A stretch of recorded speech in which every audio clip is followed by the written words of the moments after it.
Começa agora o Jornal da Cultura com William Correia.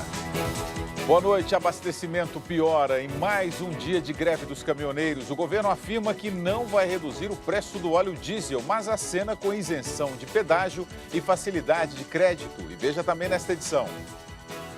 Chuva intensa provoca enchentes em São Paulo e fios derrubados por árvore matam uma pessoa. Presidente Dilma reage ao rebaixamento da Petrobras por agência de risco. Eu acho que é uma falta de conhecimento direito do que está acontecendo na Petrobras.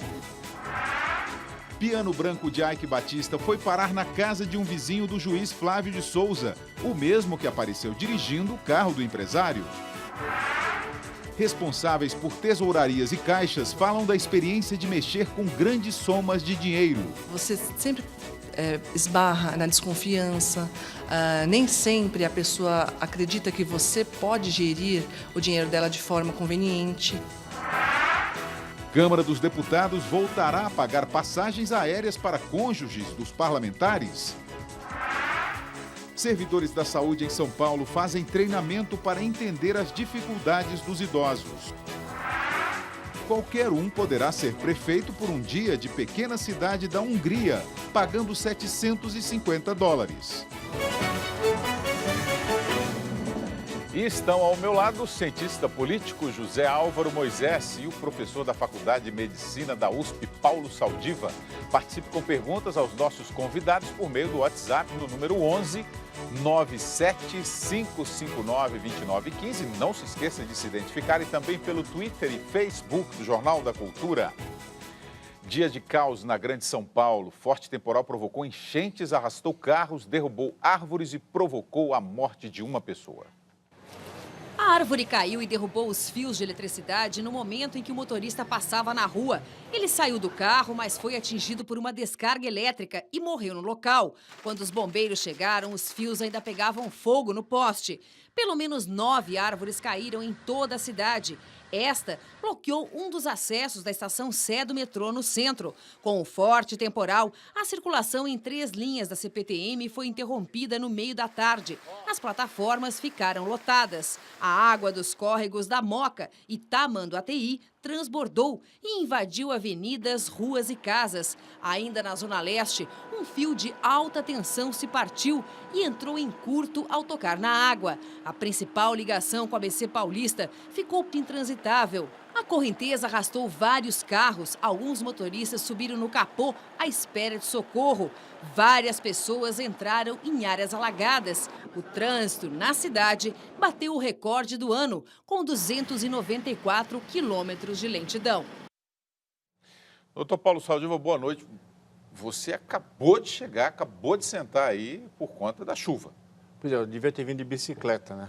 Ou então, acho que melhor... Mas aí ia chegar um pouquinho molhado, Não, né? talvez pedalinho de cisne. Talvez seja mesmo combinar as duas coisas. Um meio de transporte mais adequado às condições climáticas e praticar esse esporte. Né? Agora, Saldiva, a convivência com essa água aí da chuva não é boa para a grande cidade, né?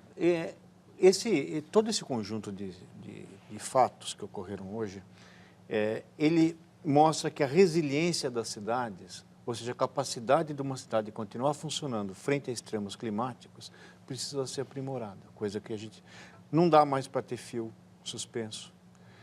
O sistema de drenagem tem que ser modificado, ou seja, as condições climáticas mudaram a uma velocidade muito maior que as capacidades tiveram de se adaptar.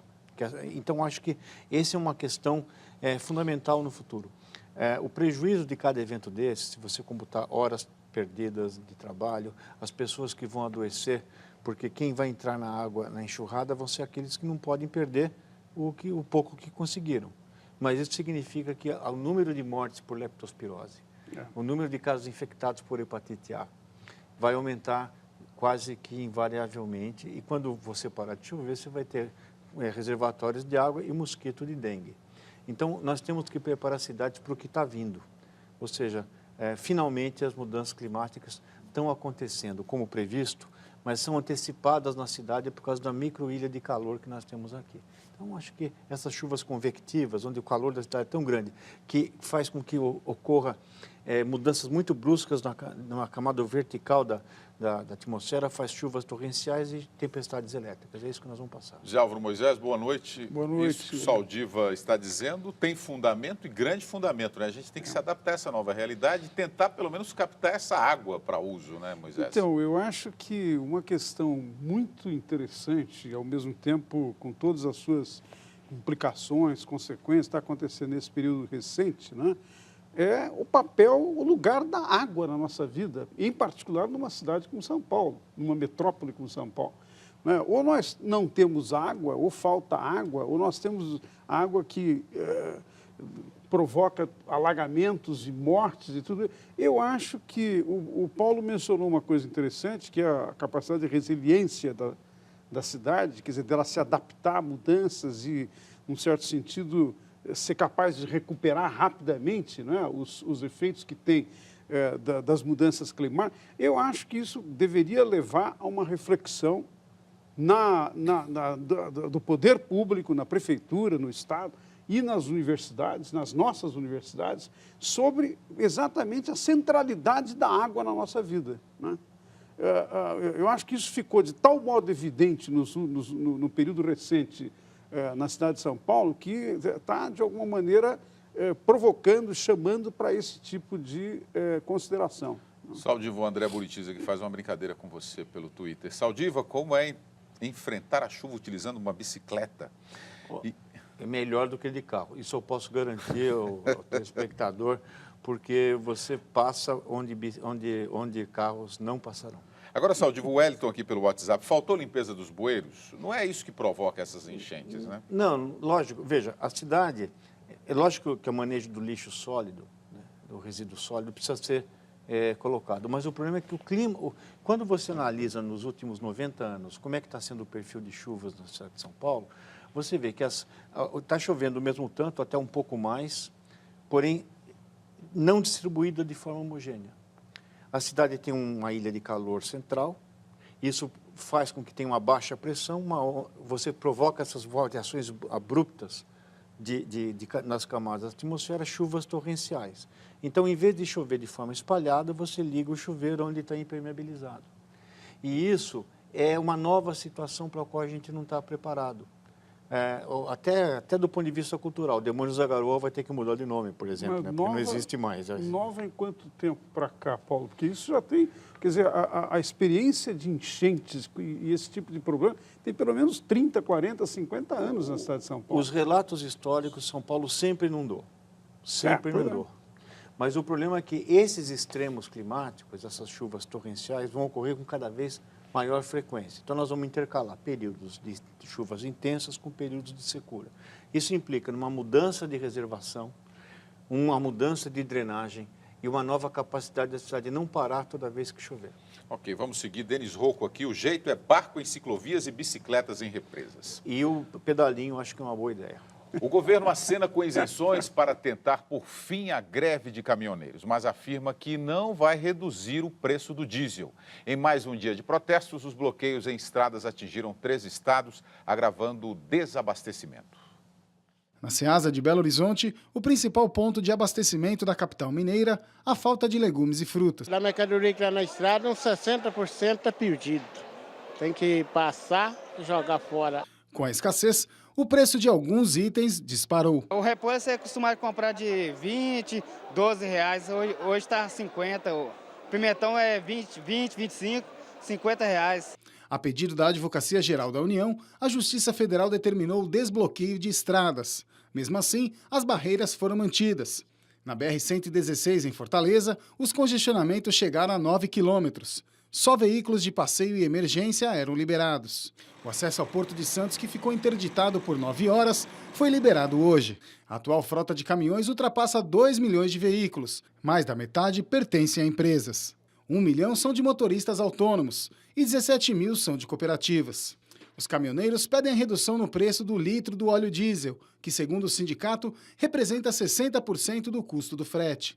A presidente Dilma Rousseff disse que o governo não tem como diminuir o preço do combustível. Os caminhoneiros querem também um aumento no valor do frete, que varia muito, de acordo com a carga e tipo de caminhão. O preço também tem diminuído. Uma tonelada de soja transportada do Mato Grosso para o Porto de Santos, que custava R$ 315 no começo de 2014, hoje sai por R$ 230.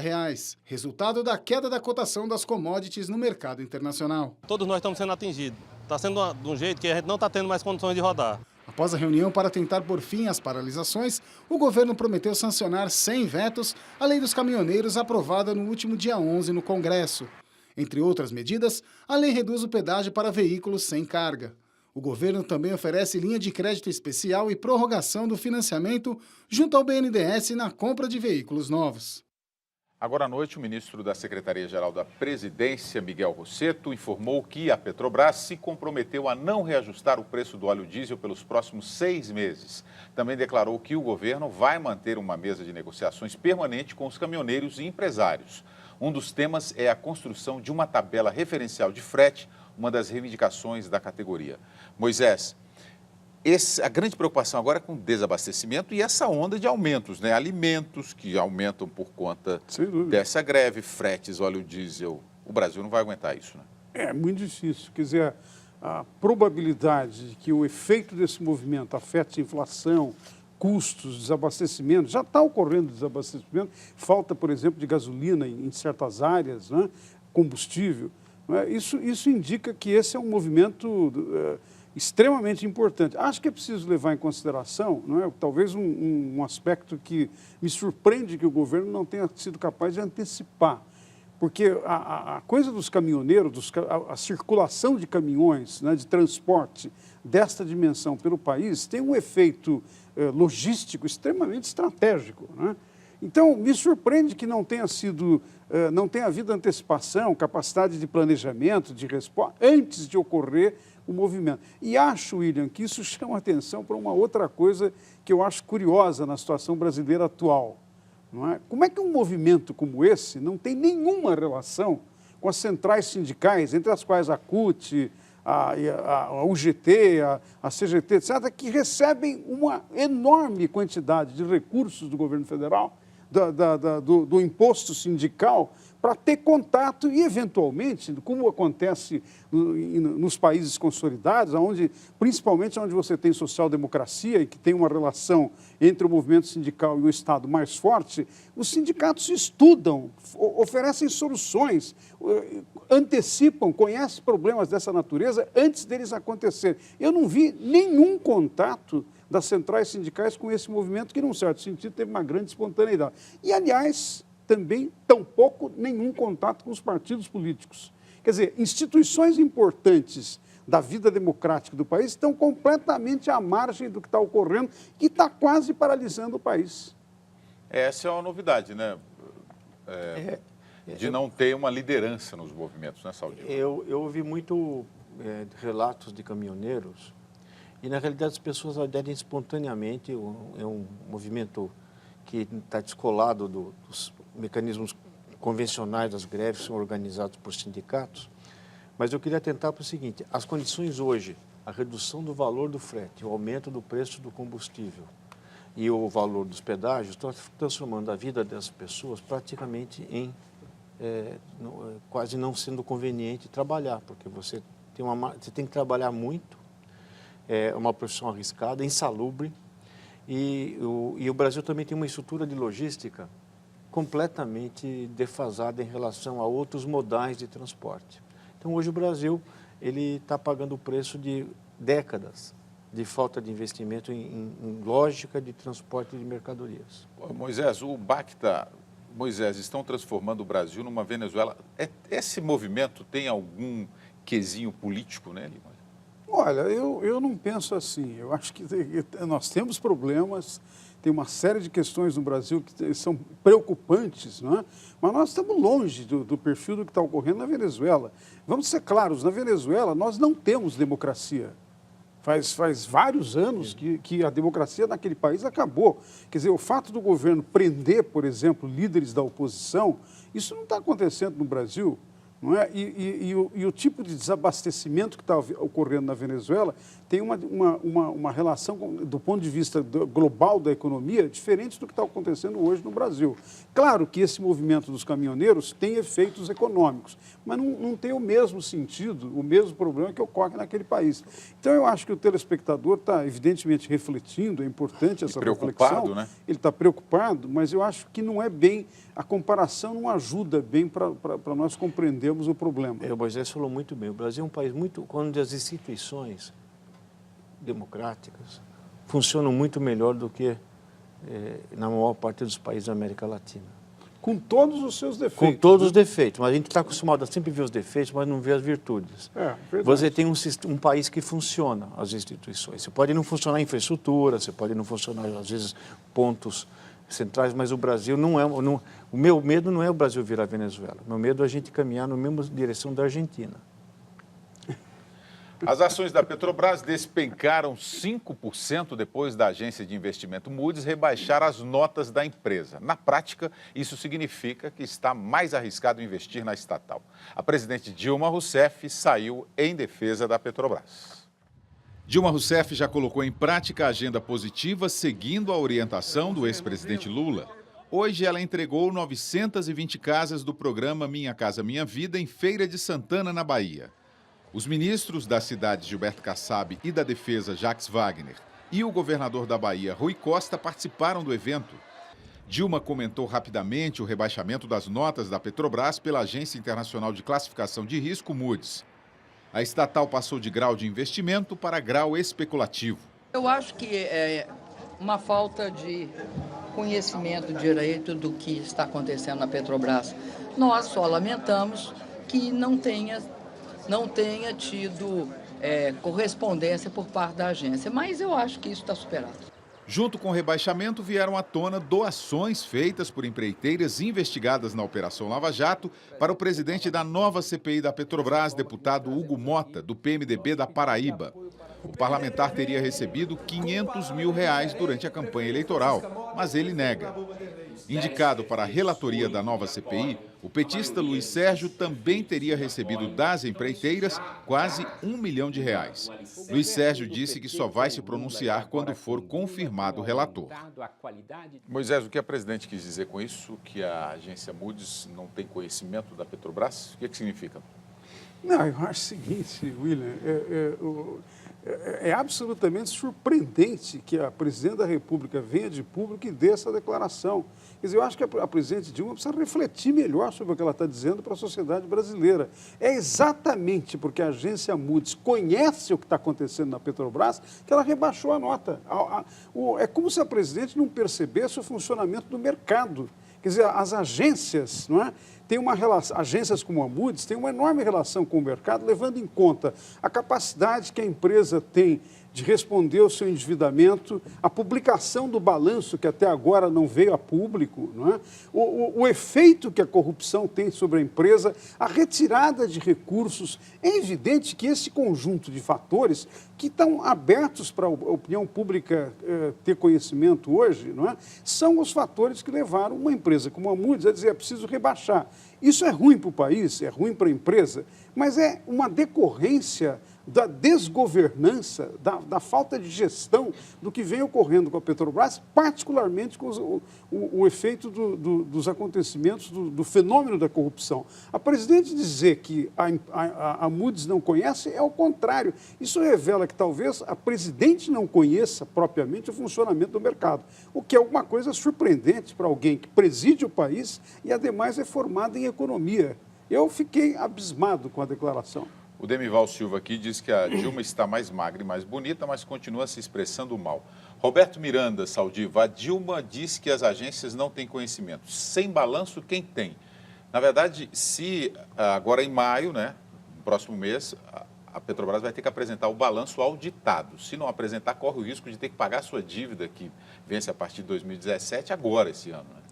Né? Eu não entendo muito de economia, nem doméstica, muito menos da economia nacional. Mas eu tenho duas coisas que eu posso dizer. Enquanto não tiver balanço, você não vai conseguir determinar qual o risco real. Então, na dúvida, a agência deve ter rebaixado. E a outra coisa é, se alguém chegar no Congresso e falar assim, quem senhores deputados, quem recebeu dinheiro de empreiteira sai, acho que vai sobrar muito pouca gente dentro do Congresso. Ou seja, a prática de você dar um certo agrado para deputados, ela é muito já consolidada na cultura, não só das empreiteiras, mas das grandes empresas do Brasil. CPI da Petrobras, Moisés, isso que o Saldiva está dizendo, dos 15 deputados escolhidos até agora para participar da CPI, 10 receberam dinheiro dessas empreiteiras. É possível você tocar uma CPI dessa forma? Pois é, eu acho que essa é uma outra questão que nós temos que analisar e que enfrentar. Veja, o novo presidente da Câmara, o deputado Eduardo Cunha, foi eleito, aliás, em grande tensão com o PT e com o governo, foi eleito num contexto em que ele estava anunciando novas medidas para, de alguma maneira, recuperar o prestígio do Congresso. Houve um momento até que ele propunha medidas, de certa forma, disciplinares para que as pessoas estivessem em Brasília no período que vai de terça-feira a sexta-feira, não faltassem. Agora, eu acho que a escolha do presidente, em particular, e do relator da comissão, não é, sendo deputados que, pelas informações que vieram à tona até agora, eu não posso dizer se elas são inteiramente verídicas, porque eu não estou fazendo a investigação específica, mas é o que está na mídia, não é? Envolvidos, tendo recebido recursos das empresas que serão investigadas, digamos que não é uma boa medida para recuperar a imagem do Legislativo. Eu acho que está faltando no país, não é? Está faltando em algumas instituições como o Congresso, realmente pessoas de liderança que queiram, de alguma maneira, restaurar, recuperar a imagem das instituições, o sentido das instituições, o sentido público, republicano, que se refere à sociedade. Não é? E isso eu acho que deveria levar a um cuidado na escolha das pessoas, não é? Que, em posições importantes, como presidente ou relator de uma CPI. Nós tivemos 2 CPIs em torno da Petrobras, que, como todos nós sabemos, não produziu grande conhecimento, não produziu muita novidade, digamos assim, do ponto de vista da investigação. Então, o risco que esta nova CPI vá pelo mesmo caminho é enorme. Isso seria uma desmoralização, a meu juízo, não é? Uma desmoralização do objetivo que o novo presidente da Câmara tem de recuperar o papel do Congresso, que, aliás, é uma coisa importante. Se ele realmente soubesse fazer e quisesse fazer, eu acho que é realmente uma coisa muito importante. E na contramão do enxugamento de gastos do governo, o presidente da Câmara, Eduardo Cunha, autorizou hoje aumento em todas as despesas com parlamentares. Elas incluem auxílio moradia, pagamento de contas telefônicas e até de passagens para as esposas dos deputados, desde que a viagem seja entre Brasília e o estado de origem. Os gastos extras devem chegar a 146 milhões e meio de reais por ano. Difícil falar, né? Quer dizer, essa Vale Esposa, né? Que é absolutamente indecente, né? Quer dizer, quando a gente fala de recuperar o crédito do Congresso, eu acho patético. Eu vou parar por aqui, porque senão a coisa vai azedar, viu? Mônica, pelo WhatsApp, aqui é revoltante a aprovação de dinheiro com dinheiro público, né? Aumento de é que eles não acham que é público. Esse é o problema. Eles acham que é deles. Essa cultura de considerar que o Estado trabalha para as pessoas, não eles trabalham para o Estado, está enraizada na cultura do Brasil, desde as capitanias hereditárias. Eu acho que isso é um absurdo. Agora, veja, William, mais um pequeno detalhe sobre isso, né? Numa situação em que uma instituição está tão desacreditada entre a opinião pública e particularmente entre os eleitores, e alguém quer fazer a recuperação, o cuidado com cada uma dessas coisas é muito importante, não é? Você tem que tomar medidas que, de alguma maneira, sinalizem que a instituição quer efetivamente servir à sociedade e não passar essa imagem de, através de uma série de benefícios, se servir da instituição, eventualmente se servir para fins pessoais, para interesse de grupos ou interesse até mesmo familiar. Eu acho que isso é um momento extremamente importante na vida do país, não é? Para que alguém que quer fazer esse processo de recuperação tome medidas nessa direção. Rubens Crevelone, pelo Twitter, Cunha começa a pagar os votos recebidos. 31 pessoas ligadas a empresas de ônibus do Rio de Janeiro estão na lista de clientes com contas secretas do banco HSBC na Suíça. O valor total movimentado por essas contas passa de 38 milhões de dólares, quase metade em nome do empresário Jacó Barata, dono de 16 empresas de ônibus, da mulher e de 3 filhos. O montante é referente aos anos de 2006 e 2007, mas as contas foram abertas em 1990, 2 meses depois do confisco da poupança no governo Fernando Collor. O dinheiro saiu do Brasil sem ser registrado no Banco Central e sem que fosse declarado no imposto de renda. Jacó Barata Filho negou que a família tenha conta na Suíça. Uma investigação preliminar mostra que mais de 8 mil correntistas brasileiros tinham cerca de 7 bilhões de dólares no banco em Genebra. O escândalo foi denunciado por um ex-funcionário do banco. Ele contou que o HSBC teria ajudado mais de 100 mil clientes de todo o mundo a sonegar impostos, lavar dinheiro ou ainda a financiar o terrorismo internacional. O esquema teria movimentado quase 180 bilhões de dólares. Esportistas, artistas e políticos famosos estão sendo investigados. Um dia depois da morte de um garoto de 14 anos, centenas de pessoas saíram às ruas de Caracas para protestar contra o governo da Venezuela. Eles pediram o fim da violência no país. Um grupo de mães marchou pedindo liberdade e justiça. A ex-deputada de oposição, Maria Corina Machado, participou da passeata. Ela convocou a população a defender seus direitos. Todos nós perdemos um filho ontem, disse Corina, se referindo à morte de Cluiver Roa, de 14 anos, baleado a queima-roupa durante um confronto entre manifestantes e a polícia. Ele saía da escola na hora da confusão.